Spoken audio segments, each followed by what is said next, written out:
네, 안녕하세요. 강호진 전문가입니다. 자, 오늘 시장이 또 급락이 나오게 되면서 또 주말까지 껴있다 보니까 굉장히 좀 많은 걱정들이 있을 거라고 생각이 듭니다.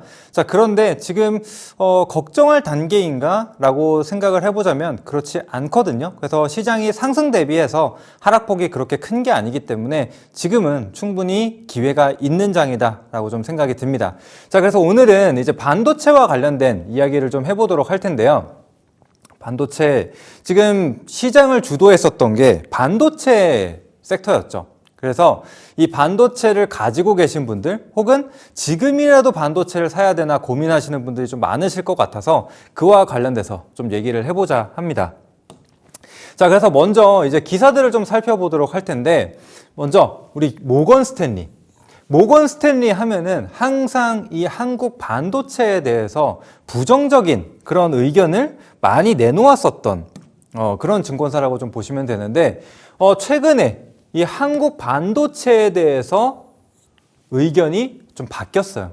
그래서 뭐 겨울이다 뭐 이런 얘기를 했는데 매력적 상향이다 라는 얘기를 했습니다. 그래서 메모리 슈퍼사이클이라는 그런 보고서 작성을 하게 됐는데, 뭐 이제 HBM도 그렇고 최근에 이제 뭐 범용이라든지 특히나 뭐 이 AI가 이끄는 시장이기 때문에 아직까지 뭐 중장기적으로 성장 여력이 좀 남아있다라는 얘기가 나오게 됐습니다. 자, 그런데 이뿐만이 아니라 지금 골드만삭스 역시도 최근 보고서에 굉장히 좋은 내용들을 담았거든요. 그래서 반도체뿐만이 아니라 한국 증시 전체가 여전히 저평가 상태다라고 얘기를 했습니다. 그래서 전체 종목의 70%가 저평가되어 있는 채 거래가 되고 있다라고 얘기를 했죠. 그래서 지금 시장 자체도 저평가가 되어 있다. 그러니까 외국 증권사에서도 긍정적인 시선으로 좀 바라보고 있기 때문에 결국에는 이런 뭐 노이즈들이 조금 제거가 된다면은 금방 반등을 좀 보여주고 추가적인 상승도 나올 수 있다라는 거죠. 자, 그래서 이러한 기사들이 계속적으로 나오고 있습니다. 또 최근에 마이크론이 실적 발표를 냈죠. 그래서 AI 훈풍을 통해서 지금 이런 메모리 반도체 관련된 기업들도 호실적을 내놓고 있다. 그래서 마이크론이 최근 실적 발표를 했는데 어닝 서프라이즈를 기록을 했습니다. 그래서 지금 뭐 영업이익도 그렇고 뭐 당기순이익이라든지 뭐 이런 부분에 있어서 모두 다 어닝 서프라이즈를 기록을 했다는 거예요. 그래서 그 주역은 역시나 D램이었다는 겁니다. 여기에 이제 HBM이 포함이 되어 있죠. 그래서 지금 D램 매출 관련돼서 전년 대비해서 70%나 증가를 했다는 겁니다. 그래서 이런 시장 파이나 부분에 있어서도 우리나라 메모리 반도체 기업들이 더 앞서 있기 때문에 항상 마이크론 실적이 잘 나온다라고 했을 경우에 삼성전자나 SK하이닉스는 훨씬 더 잘 나왔을 것이다. 우리가 이렇게 생각을 하죠. 그래서 지금 이런 부분들로 봤을 때 여전히 반도체는 좀 좋다, 끝난 게 아니다라고 좀 판단을 할 수 있고, 또 그뿐만이 아니라 요즘 이런 여러 가지 데이터들이 굉장히 좀 잘 나오고 있거든요. 그래서 올해 이제 1월부터 8월까지 수출 데이터를 합산을 해봤더니 반도체 수출이 무려 1,031억 달러를 기록을 했다는 겁니다. 그래서 전년 대비해서 16%나 증가를 했는데, 근데 이 수치가 역대 최대 수출을 기록을 한 겁니다. 그래서 지금 HBM을 필두로 이 D램 수요가 빠르게 증가를 하게 되면서 굉장히 좋은 실적을 기록을 하고 있다는 겁니다. 그래서 이런 수출 데이터들이 잘 나왔던 것을 봤을 때 당연히 기업들 실적도 잘 나올 것이다라고 예상을 해볼 수가 있는 거죠. 그래서 여전히 시장이 좋다는 게 확인이 되고, 자, 그래서 지금 삼성전자와 SK하이닉스 우리 이 두 큰형님의 실적을 예상을 해봤을 때 지금 3분기에 두 기업 모두 다 지금 영업이익 10조를 기록할 전망입니다. 그래서 굉장히 지금 잘 나오는 거죠. 자, 먼저 보시면은 삼성전자를 한번 볼 텐데, 삼성전자 같은 경우에 3분기 매출이 83조 5천억 정도 나올 거라고 보고 있고, 영업이익 같은 경우에는 9조 6천억 원대로 나올 것으로 지금 집계가 됐습니다. 그래서 지금 2분기 대비해서도 많이 늘어난 건데 얼마나 늘어났냐? 2배 이상.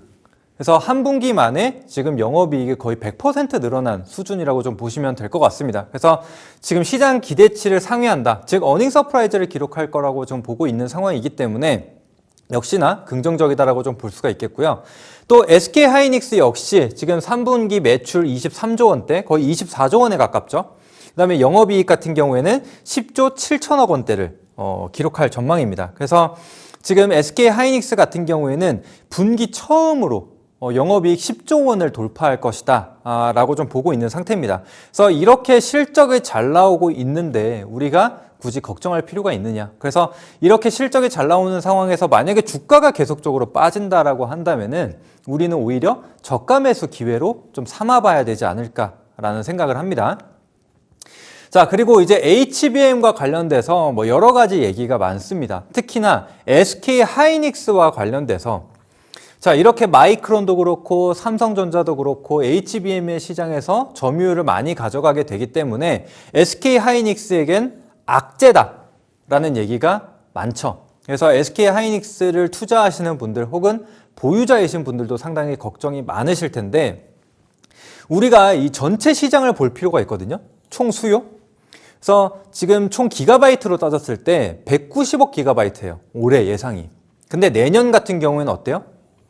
290억 기가바이트로 늘어나게 됩니다. 그래서 이 파이 자체가 크게 증가를 하는 부분이기 때문에 여러분들이 크게 걱정할 게 없다라고 보셔야 될 것 같아요. 그래서 지금 실제로 이 파이 비중에 대해서 우리가 시장 점유율에 대해서 보면은 수치상으로는 줄어들지만 어때요? 이 SK하이닉스가 이 290억 기가바이트 중에 가져갈 파이는 160억 기가바이트입니다. 그래서 올해 같은 경우에는 예상이 총 122억 기가바이트인데 그렇게 되면은 지금보다도 더 늘어난 수치라고 좀 볼 수가 있죠. 그렇기 때문에 전혀 걱정할 게 없다. 지금 SK하이닉스 같은 경우에는 지금 뭐 1위 자리에서 굳건하게 그 지위를 이어갈 것이다라고 좀 보시면 좋을 것 같습니다. 그래서 이 마켓쉐어 같은 경우에 좀 보시면은 뭐 지금 71%를 차지하고 있는데 뭐 63% 정도로 줄어든다. 뭐 이렇게 나와 있죠. 그런데 결과적으로는 어때요? 이 수요에 대해서는 그러니까 출하량에 대해서는 압도적으로 더 많은 수치다 보시면 될 것 같습니다. 자, 그래서 지금 다음 내용을 한번 보도록 할 텐데 자, 마이크론 범용 메모리도 최대 매출이다. 단순히 HBM이 아니다라는 거죠. 그래서 전반적으로 지금 메모리 시장이 좋다라는 겁니다. 그래서 공급 부족에 시달리고 있기 때문에 이게 27년도까지 이어진다라고 하거든요. 그래서 지금 걱정하기엔 너무 이르다 좀 보시면 좋을 것 같습니다. 자, 그래서 이제는 어떤 종목을 좀 봐야 되냐 이게 좀 궁금하실 겁니다. 근데 저 같은 경우에는 항상 올라가는 종목보다는 올라갈 수 있는 종목, 그것도 단발성으로 한번 슈팅이 나왔다가 꺼지는 그런 종목이 아니라 정말 지금부터 시작해서 우상향할 수 있는 종목군들을 보는 걸 좋아하거든요. 자, 5월 13일에 보시면은 제가 이오테크닉스라는 종목을 추천을 했습니다. 반도체 좋다 하기 전부터 이 종목을 제시를 해드렸죠. 이때 자리를 보시면 어때요? 이렇게 우하향을 하고 있다가 완전히 바닥 구간에서 턴어라운드를 시작하는 시점이에요. 그리고 나서 이게 어때요? 지금까지도 우상향 흐름을 보이면서 최고 수익률 95%까지도 나온 겁니다. 그래서 정말 우리가 모두가 이 95%라는 수익을 달성하지 않았더라도 이렇게 우리는 끌고 가면서 정말 안정적으로 수익을 가져갈 수 있는 종목에 집중을 해야 된다는 거예요. 자, 그리고 이 하단도 같이 한번 보시면 좋을 것 같아요. 제가 지난 시간에 이 거래량의 비밀을 담고 있는 이 그러니까 수식으로 만든 거래량 지표라고 말씀드렸죠. 그래서 이런 것들도 딱 보시면은 딱 늘어나는 구간에서 진입을 했다. 자, 심택도 한번 볼게요. 심택도 6월 4일에 제시를 해드린 겁니다. 그래서 이때도 화면을 보시면은 자, 이렇게 우하향하고 있는데 이제 막 추세 전환 시점이다라고 하면서 이럴 때 우리는 봐야 된다라고 안내를 드렸죠. 자, 그리고 나서 어때요? 이 종목도 지금까지도 신고가를 가고 있습니다. 최고 수익률 135%. 이러한 종목을 우리는 계속 발굴을 해내야 돼요. 자, 그리고 7월 16일 FST를 제시를 해드렸습니다. 지금 딱 보면 5월, 6월, 7월 한 달에 한 종목씩은 이런 게 나온다라는 거죠. 자, 그리고 1차 목표가 24,000원, 2차 목표가 28,000원. 그 이후로는 11일 평선 보면서 우리는 홀딩한다라고 제시를 해드렸는데 자, 이 종목을 좀 보시면은 역시나 우하향 흐름 나오다가 이때부터 우상향 흐름. 그래서 최고 수익률 57%를 달성을 했죠. 이때 거래량 지표도 역시나 양으로 전환되는 시점. 자, 이거를 보여드리는 이유는 이제 앞으로 소개해드릴 종목에 대해서 이러한 흐름을 가져갈 수 있다라고 미리 말씀을 드리는 거니까 조금만 기다려 주시면 됩니다. 자, 그리고 이제 8월 8일에는 인텍플러스라는 종목을 제시를 해드렸습니다. 그래서 이렇게 차트도 보여드렸는데 어때요? 역시나 바닥권에 있는 종목. 그래서 이렇게 바닥에서 우리는 항상 접근을 한다. 이제 막 241선 돌파하는 자리이기 때문에 우리는 우상향 흐름을 봐야 된다라고 말씀드렸고 어때요? 역시나 최근까지만 하더라도 급등 랠리를 계속적으로 이어갔습니다. 그래서 최고 수익률 123%. 어때요? 역시나 최바닥 자리에서 접근을 했다. 자, 이제 마지막 9월 16일 STI를 제시를 해드렸습니다. 그래서 2만 원 초반에서 제시를 해드렸고 뭐 투자 포인트 이렇게 정리를 해드렸죠. 자, 이 흐름도 보시면 어때요? 이렇게 우하향하는 자리에서 이제 막 241선 돌파하는 자리. 그래서 지금 시장 때문에 조정을 좀 받고는 있지만 여전히 이런 종목군들도 우리가 집중을 해볼 필요가 있겠죠. 그래서 이런 종목군들을 이제 보셔야 된다라는 건데, 자, 그래서 어떤 종목군들이 있을까? 제가 준비를 했습니다. 근데 지금 먼저 볼 종목 같은 경우에는 이미 많이 오르기는 했지만 여전히 매력적인 종목. 근데 시장에서 혹은 방송에서 많이 다루지 않는 종목군들인 것 같아서 제가 이제 가지고 왔거든요. 처음 볼 종목은 ENF 테크놀로지라는 종목이에요. 그래서 반도체나 이제 디스플레이 제조 공정에 들어가는 이 투스 화학 제품, 그러니까 이제 소재주죠, 소재주. 반도체 소재 기업인데, 요 기업 같은 경우에도 굉장히 지금 많이 올라가고 있거든요. 그런데 앞으로도 추가적인 성장이 기대돼요. 요즘에는 이제 2년 사이, 그러니까 24년도 대비해서 지금 2년 사이에 지금 영업이익이 한 2배 정도 증가를 했거든요.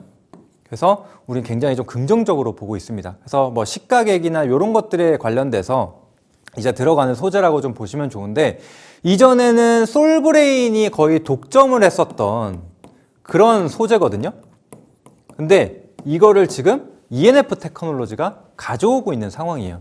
그러다 보니까 이전에는 사실 반도체보다는 디스플레이에 좀 집중이 돼 있었어요. 근데 디스플레이 안 좋았던 거 다 아시죠? 그래서 굉장히 좀 소외가 됐었는데 이제는 디스플레이용보다 반도체 공정에 들어가는 양이 더 많아졌어요. 그러다 보니까 실적도 빠르게 성장하고 있고 그게 이제 주가로 좀 나타나고 있어요. 잠시 후에 차트 한번 볼게요. 자, 그리고 두 번째는 이제 PSK입니다. 그래서 제가 PSK 홀딩스를 굉장히 좋아하는데 이제 PSK 홀딩스는 후공정, PSK는 전공정 기업이라고 말씀을 드렸죠. 자, 그런데 PR 스트립, 우리가 포토레지스트 공정이라고 하죠. 그 공정에서 이제 남아있는 뭐 감광액이나 이런 것들을 제거하는 기업이라고 좀 보시면 되는데 글로벌 1위입니다. 그래서 TSMC에서 중국 업체 장비를 사용을 했거든요. 근데 이번에 중국 장비 배제하겠다라고 얘기를 했죠. 그래서 PSK의 추가적인 수주가 기대가 된다는 거예요. 자, ENF 테크놀로지 차트 한번 보시게 되면 이미 이렇게 우상향을 하고 있죠. 그런데 이게 조정이 나오게 될 경우에 우리는 이 ENF 테크놀로지를 봐야 된다. 그래서 굉장히 조용히 지금 이렇게 올라오고 있는 종목이죠. 그래서 지금 앞으로 뭐 오스틴 팹이라든지 뭐 이런 미국 공장에 대한 대응을 위해서 미국 공장도 좀 증설을 한 상태거든요. 그러다 보니까 뭐 관세 회피라든지 추가적인 모멘텀을 가져갈 수 있다 보시면 되겠고, 자, PSK 같은 경우에는 이 종목도 역시나 이렇게 장기간 횡보를 하다가 이제 막 이렇게 상승 구간으로 좀 돌아섰거든요. 그런데 만약에 이번 시장 조정으로 인해서 조금 빠져준다라고 한다면은 앞으로 추가적인 수주의 기대, 그 다음에 TSMC 이제 밸류체인으로 들어갈 수 있는 가능성이 굉장히 높기 때문에 또 추가적인 밸류를 좀 받을 수 있다, 리레이팅이 가능하다라고 보시면 좋을 것 같습니다. 그래서 두 종목은 이제 조정을 기다린다라고 생각을 해주시면 될 것 같아요. 자, 그리고 이제 앞으로가 기대되는 기업, 이게 중요하겠죠. 근데 이제 IMT라는 종목을 좀 준비를 했거든요. 그래서 반도체용 건식 세정 장비를 생산을 해서 공급을 하고 있는 기업이라고 좀 보시면 되는데, 또 한창 이제 HBM 관련 주들이 굉장히 뜨거울 때 뭐 여러 가지 기사들을 보셨을 겁니다. SK 하이닉스와 장비 공동 개발, 뭐 삼성전자와 공동 개발, 또 마이크론과 공동 개발, 뭐 이런 얘기들 많이 들어보셨을 겁니다. 그래서 기술력은 충분히 갖춘 그런 기업이라고 좀 보시면 좋을 것 같아요. 그래서 이제 막 좀 실적이 좀 좋아지려는 단계에 있거든요. 그래서 특히나 이제 매출액 이렇게 지금 스타트업 혹은 이제 막 커지는 기업들 같은 경우에는 영업이익보다는 좀 매출액을 좀 보죠. 그래서 이 매출액이 올해 최대 매출액을 좀 기록할 전망입니다. 그래서 이런 것들을 좀 가지고 있기 때문에, 그리고 앞으로 추가적인 수주에 대한 부분, 실제로 또 마이크론이나 SK하이닉스, 삼성전자 모두와 지금 연관이 되어 있고 실제로 공급하고 있는 기업이기 때문에 앞으로 좀 부각이 크게 되지 않을까. 그래서 지금 차트를 보시게 되면 이거는 주봉이에요, 주봉. 주봉인데 상장 이후에 뭐 단기적으로 이제 HBM 관련돼서 급등을 좀 보여주기는 했지만 결국에는 이제 실적이 아직은 나오지 않기 때문에 이렇게 크게 빠졌어요. 빠진 상태에서 계속적으로 지금 횡보를 하고 있습니다. 근데 지금 딱 보시면은 이제 이평선들이 완벽하게 좀 수렴한 자리거든요. 그래서 또 매출액이 올라오고 있는 상태이기 때문에 이런 종목군들이 후발주자로서 이미 올라간 종목군들은 뭐 아까 보여드린 종목군들 많죠. 그런 종목군들이야 계속 가져가시면 되는 거고, 그래서 이런 종목을 한번 보자 말씀을 드리는 겁니다. 자, 그래서 오늘 이렇게 좀 반도체 뭐 크게 걱정할 거 없다. 우리는 반도체 내에서 여전히 수익 기회가 좀 남아 있다라고 보시면 좋을 것 같은데, 뭐 IMT 이제 막 시작하는 구간이라고 생각을 합니다. 그래서 그런 것들에 대해서 추가적인 움직임들, 그리고 앞서 소개해드렸던 종목군들, 이미 우리가 트레이딩 뭐 매매를 했었던 그런 종목군들에 대해서도 계속해서 AES 좀 잡아드릴 예정입니다. 그래서 그런 것들이 좀 궁금하시다, 뭐 뷰를 좀 공유하고 싶다 하시는 분들은 지금 아래에 나와 있는 하단 QR코드 통해서 들어와 주시면은 앞으로 계속해서 제 뷰를 같이 공유해드리도록 하겠습니다.